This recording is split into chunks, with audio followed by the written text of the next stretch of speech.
We are following breaking news, tracking two extremes in San Diego, a brush fire in Far East County that forced people from their homes in Potrero, and Hurricane Hilary, which is headed towards San Diego. We begin with Hilary, which is now a Category 4 hurricane and is forecast to hit San Diego as a tropical storm. Thanks for being here at 6 a.m. I'm Eric Connert. And I'm Netta Irampour, and we want to make sure everybody's prepared at home. We have team coverage for you this morning. CBS 8's Chris Crow live with how you can get ready for this storm. But we do want to begin with our meteorologist, Evan Nurani, tracking Hilary for us right now. Evan, what's the latest? So strengthening overnight from a Category 3 to a Category 4 storm now. Highest that we get is Category 5, and this is strictly based off of wind speeds. That's how we categorize these storms. So 145 mile per hour sustained speeds near the eye of this hurricane.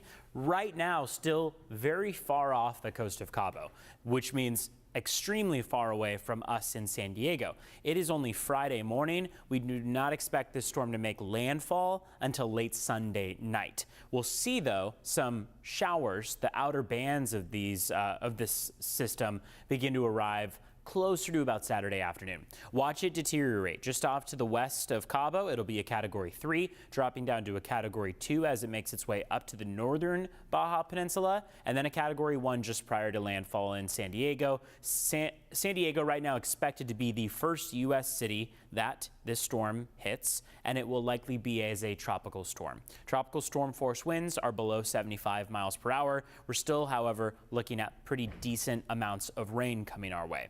For now, today, the forecast is dry. You wouldn't notice looking outside that the storm is brewing and is coming our way, but still a pretty warm day this afternoon. Inland 85 degrees, 90 for the mountains, 108 for the deserts, and then the coastline sitting in the mid-70s. We do want to turn things over to Chris Crow. We know that there are a lot of preparations in place right now. He's live in Mission Beach, an area prone to that flooding. So Chris is letting us know how the city is preparing. Chris. Yeah, and even for the residents that live along Mission Beach or maybe even in the Bay, they did see quite a bit of flooding, especially during those winter storms. And so you got to imagine that they're going to be keeping close eye on that, grabbing those sandbags when they become available. The other thing that you're going to want to make sure that you do, especially if you live out in an area where you have a bigger yard maybe, and you have some of those patio items or maybe some of those, chairs, things like that, grills, bring those in or tie them down. Make sure that those do not become projectiles in these heavy winds that are associated with tropical storms. Again, this is going to be not only a rain event, but also a wind event. The other thing that you can do right now is make sure that you're stocked up on supplies, shelf-stable food, water, but don't go overboard, okay? This is not a situation where you're going to be running into the grocery store, buying everything off the shelves. That's never anything that you want to do. In fact, take a second right now this morning while you're watching CBS 8. Look at what you have. You may already have enough shelf-stable items to get you through a couple days here. If you're unable to leave your home because of some flood waters, or maybe the grocery store is closed because of a loss of power, that's why you would buy some of those supplies. But at the end of the day, you do not want to go overboard, because all you're doing is keeping that away from someone who may need it.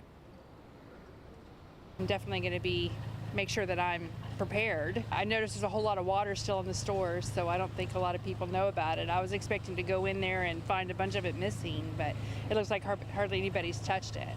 So I think it would be good to be prepared just in case. Yeah, and also I think some of the advice that we hear during wildfires also applies here. Make sure you have a plan. Make sure that if you have family that maybe they're unable to not stay home for work and they've got to go to work, but you guys want to just make sure that you're in constant communication with each other. Make sure that if you're in a low-lying area that's prone to flooding, where you may get some of that water into your home, make sure that you keep those important documents dry. Make sure you know where they are. So again, just make sure that you're prepared. And for more tips on what to do, you can always go to CBS8.com. Eric and Netta. Chris, thank you for that. Hilary will create dangerous conditions along the coast. Here's a live look right now at Pacific Beach. The National Weather Service says the surf could get as high as 5 to 10 feet for south-facing beaches. Remember, officials say you should stay out of the water for 72 hours after it rains due to urban runoff. That's especially the case in Imperial Beach due to sewage contamination from Mexico.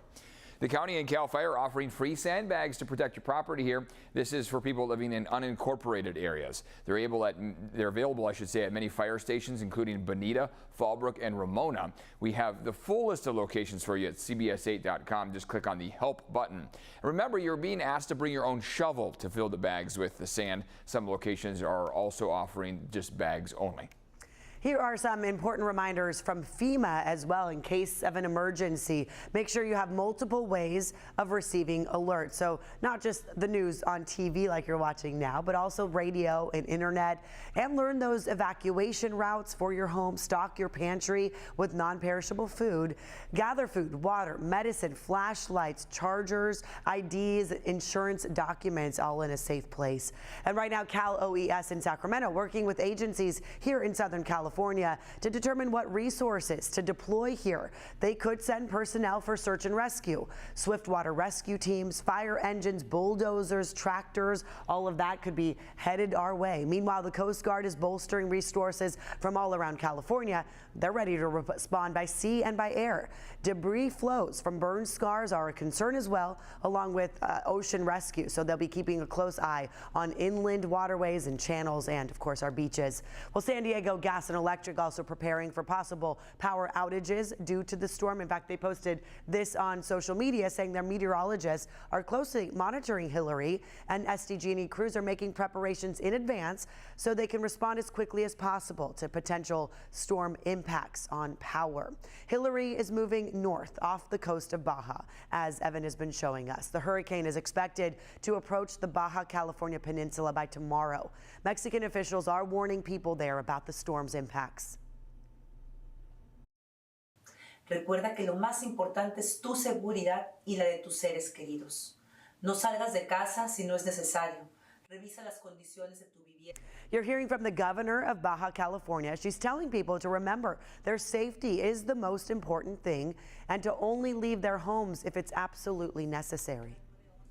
So when was the last time San Diego was hit by a hurricane? It was October 2nd, 1858. According to a research paper on NOAA's website, it was the only tropical cyclone to produce sustained hurricane force winds in the California coast.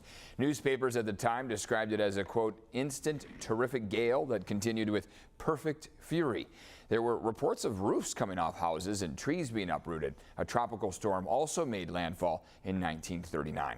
For the latest weather alerts right on your phone, download the free CBS 8 app on the Apple App Store or on Google Play. Be sure to send us your photos of any weather video, any damage that you see. If it is safe for you to do so, go to the CBS 8 app, then go to the Near Me section at the bottom and click on the Share With Us button. Let's get to that brush fire that's burning in Far East County. This morning, crews are watching for hot spots from the so-called Coyote Fire in Potrero. It started yesterday afternoon off Coyote Holler Road. So far, no reports of injuries and no homes burned. It scorched about 400 acres, 5% contained. About 80 homes were evacuated. Several roads also closed. Evacuees were told to go to the Mountain Empire High School parking lot in Pine Valley. And we spoke to one resident who also lived through the 2007 fires. It looked like Satan's fingers coming out of the ground. The wind's kicked up. It's got its own storm. The Santa Ana's coming off the mountain. It's terrifying. I've lived through it 4 times now. Today, all schools in the Mountain Empire Union School District will be closed for safety reasons. Animals and livestock are being taken to the county animal shelter in Bonita. You know, it's a wild weather week when we have wildfires and then a hurricane all in your forecast, Evan.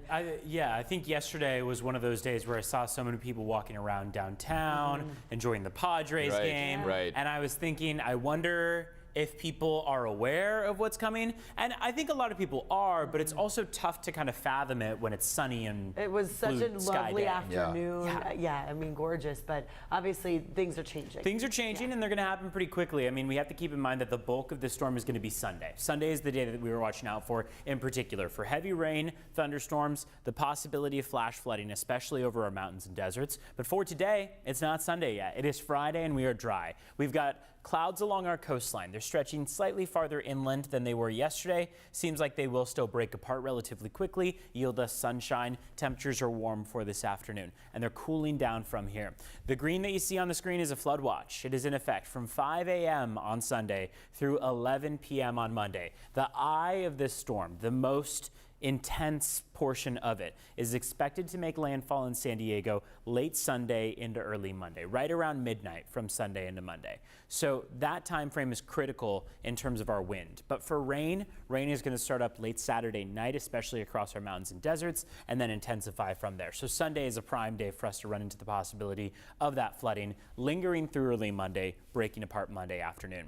It doesn't just apply to San Diego, it applies to the majority of Southern California, really the greater southwestern U.S. You've got these watches, this watch in particular, extending all the way up through a hefty portion of Nevada. Pretty incredible to see that it is really just off to the east of Reno, Nevada, that we see it as far as this northerly trajectory where we could still see some flooding. We currently expect all of this to subside by Monday night. And that's wind and rain. That's when things really do start to calm down. But we ask that you have your preparedness completed by Sunday morning. That means have the full tank of gas ready, have food ready, have all your outdoor furniture secure. We, of course, are giving you the suggestions for if this does reach tropical storm strength as far as winds go, 70 miles per hour. We'd love for it not to do so, just like you would. But we want you to be prepared in case it does. Rain starts Saturday, heaviest and most widespread Sunday night through Monday, and then sets of 3 to 5 foot waves out there. South-facing beaches are going to be the most impacted. For now, we're in the 60s out there. Cloud cover for the coast, starting to get some clearing as we head through the rest of the morning. It's 6:11 right now. Let's take a look at how traffic is shaping up. We want to check in on our border wait times as we head through our Friday now. Right now, San Ysidro Port of Entry looking at a 90-minute wait. That's an hour and a half. Otay Mesa Port of Entry, about an hour and 10 minutes in total is what you can expect. Ned and Eric. Evan, thank you so much, and stick with us. We are tracking Hilary. Later this hour, we take a closer look at how sandbags can protect your property, plus how to stay safe on the roads during the heavy rain. Also coming up here, why a top official in Maui just quit days after the deadly wildfires. And babies on board, where these tiny monkeys were discovered hidden in a car.